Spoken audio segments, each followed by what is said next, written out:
They say your life can change in a single night, not in the way you expect, not with fame, fortune, or fireworks, but in the silence, in the moments when nobody's watching, when you're staring at the ceiling at 2 a.m., wondering if tomorrow is even worth fighting for.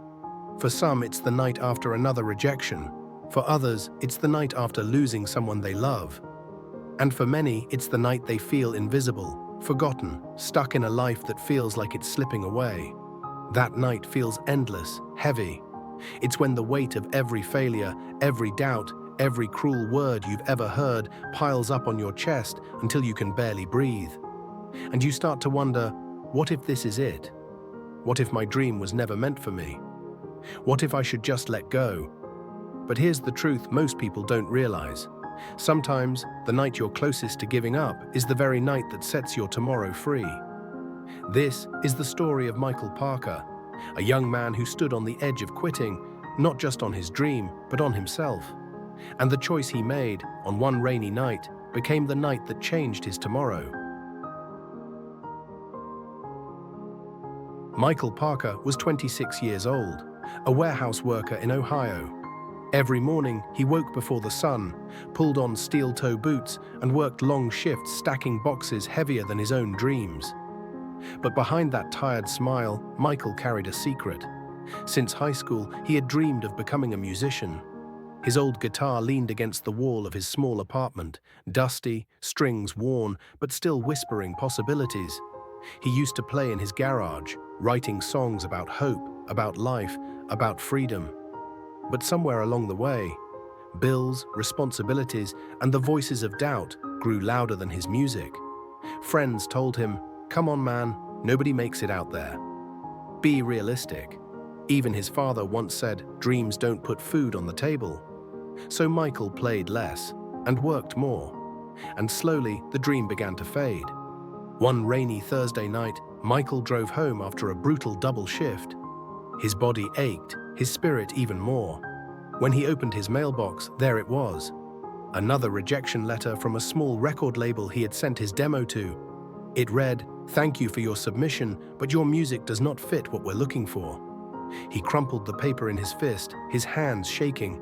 Walking into his apartment, he dropped onto the couch, staring at his guitar in the corner. He whispered, "Maybe they're right. Maybe I'm just not good enough." Tears filled his eyes as he considered selling the guitar. That night, doubt became a weight heavier than any box he'd lifted at work. For the first time, Michael truly thought about giving up, not just on music, but on everything. But then, something happened. Through the thin walls of his apartment, he heard his neighbor's little boy, Jacob, humming a soft tune. Michael listened closely and froze. Jacob was humming one of Michael's own songs. Confused, he knocked on the neighbor's door. The boy smiled and said, "Hey, Mr. Parker, Mom plays your song from the demo you gave her. It makes me feel brave." In that moment, Michael's chest tightened. Someone, even just one person, felt something from his music. It wasn't a million fans, it wasn't a record deal, but it was real. And for Michael, that was enough to reignite a spark. That night, instead of packing away his guitar, Michael picked it up. His fingers shook, but he played. One song turned into another, then another. From that night on, after every long shift, he sat down and wrote. Songs about struggle, songs about hope, songs about nights like the one he had just lived. The climb wasn't easy.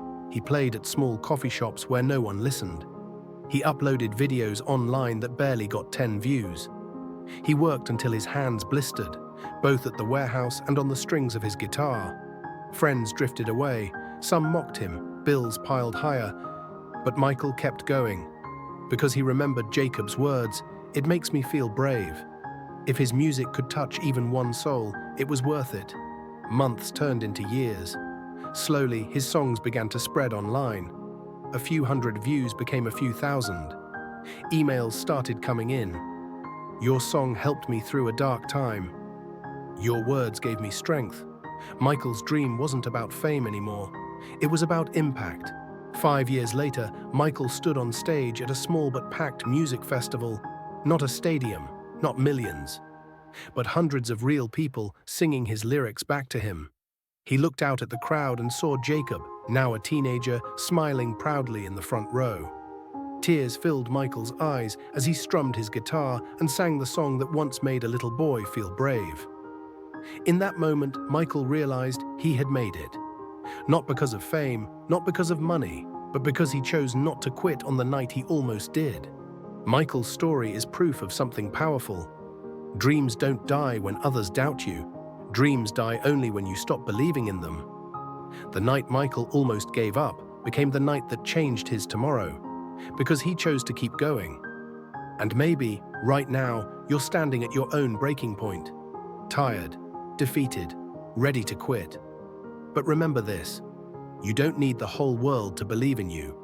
You just need one person, and that person is you. Because one choice, the choice to believe, can turn your darkest night into the morning that changes everything. If Michael's story touched your heart, don't let it end here. Share this video with someone who needs courage tonight. And if you're ready for more stories that spark hope and strength, subscribe to Tales by Bill, because sometimes one story is all it takes to change a life forever. Thank you.